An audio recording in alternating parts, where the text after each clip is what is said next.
চিকিৎসক নে গুণ্ডা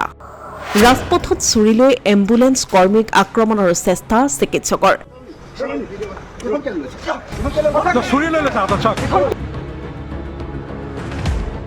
চিকিৎসকৰ মইমতালিত ৰাজপথতে আবদ্ধ হৈ থাকিল ৰোগী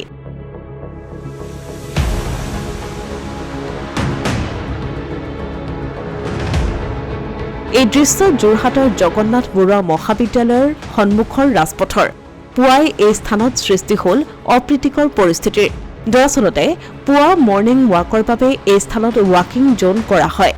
কিন্তু সেই সময়তে ৰোগী ভৰ্তি এখন এম্বুলেন্স ৱাকিং জোনেৰে অহাত বাধা দিয়ে চিকিৎসকগৰাকীয়ে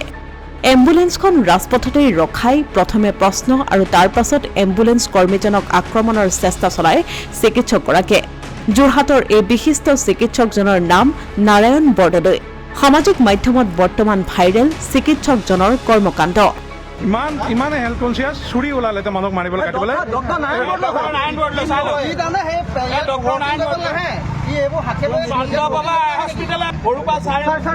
আপুনি চুৰিখন এৰি দিয়ক ছাৰ আপুনি চুৰিখন এৰি দিয়ক ছাৰ আপুনি চুৰিখন এৰি দিয়ক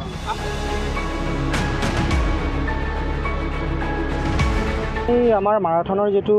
স্বচ্ছ হি সেৱা অভিযান বুলি এটা আছে তাৰ আণ্ডাৰত আমাৰ জইণ্ট ডিৰেক্টৰ ছাৰৰ পৰা অৰ্ডাৰ আহিছিলে এণ্ড এইটো আমাৰ যি হওক মানে আমাৰ ডিষ্ট্ৰিক্ট ছ'চাইটি হওক চবৰে পৰা অৰ্ডাৰটো আহিছে তো আমি সেই হিচাপত মাৰাথন বাচ্চাবিলাকে মাৰাথন কৰি থাকোঁতে আমি সেইফালে সেই ৰাস্তাটোৰে গৈ আছিলোঁ যোনে দুখ পাইছে আমি লৈ গৈছোঁ আৰু তেওঁলোকে যিটো ৰাস্তাৰে মাৰাথনটো কৰিব আমাৰ এম্বুলেন্সখনে সেইটো দিশতহে গতি কৰিব আমি সেই দিশত গতি কৰি থাকোঁতে তেওঁ আহিলে মাজতে আমাক মাৰাথন আগতো কৰিছে নাই ৱাকিং জোনত মাৰাথন আগতো কৰিছে আৰু চাওক মই ভাবোঁ কি যি হওক প্ৰেগনেণ্ট মহিলা হওক বা যদি চিৰিয়াছ কিবা থাকে তেতিয়াহ'লে কোনোবাই লাগে ৱাক কৰি থাকক মোৰ মতে এটা মানৱীয়তাৰ খাতিৰত এম্বুলেন্স ৰাখিব নোৱাৰে গতিকে তেওঁ ৰাখিলে ৰখাৰ পিছত তেওঁ মানে আমাক বিভিন্ন ধৰণৰ ভাবুকি প্ৰদান কৰিলে লগতে মানে আমাক তাৰ পৰা গাড়ীখন হেৰি কৰিবলৈ ক'লে আমিও তেওঁৰ লগত অকল তৰ্কাতৰ্কিত কৈছে ৰাস্তাটো মোৰ তেওঁ তৰ্কাতৰ্কিত ৰাস্তাটো মোৰ বুলিতো ডাইৰেক্টলি কোৱা নাই তেওঁ কৈছে কি যে মানে নাই এই ৰাস্তাটো হেৰি হয় মই কাকো চিনি নাপাওঁ মই তোমালোকক যাব নিদিওঁ এই ৰাস্তাটোৰে যাব নিদিওঁ আমি জইণ্ট ডিৰেক্টৰ কমপ্লেইন দিলেও দিয়ে যাকে কমপ্লেইন দিলেও দিয়ে আমি মুঠতে এই ৰাস্তাটোৰে আপোনালোকক তৰ্কাতৰ্কিৰ পিছত চুৰি উলিয়াই দিলোঁ তৰ্কাতৰ্কিৰ পিছত তেওঁ কিবা এখন উলিয়াইছে মুঠতে তাৰপিছত মই সেইখিনি আমাৰ ওচৰতে নাছিলোঁ খুচিছিলে যে তেখেতো মই শুনিছোঁ এজন কিবা ৱৰ্ক পাৰ্চনেল হয় মানে তেওঁ কিন্তু আমাৰ লগত অহা নাই বৰ্তমান আমি দুজনে যিহেতু ডিউটিত আছোঁ মোৰ লগত যিজন দাদা আছিলে আমি দুজনে আহিছোঁ মানে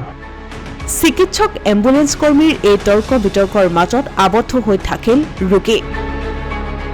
এজন চিকিৎসক হৈ ৰোগীৰ স্বাস্থ্যলৈ চিন্তা নকৰি মইমতালি চলোৱা চিকিৎসকজনৰ কৰ্মকাণ্ডত এতিয়া হতচকিত সকলো অসমীয়া প্ৰতিদিন ডিজিটেল সংবাদ যোৰহাট।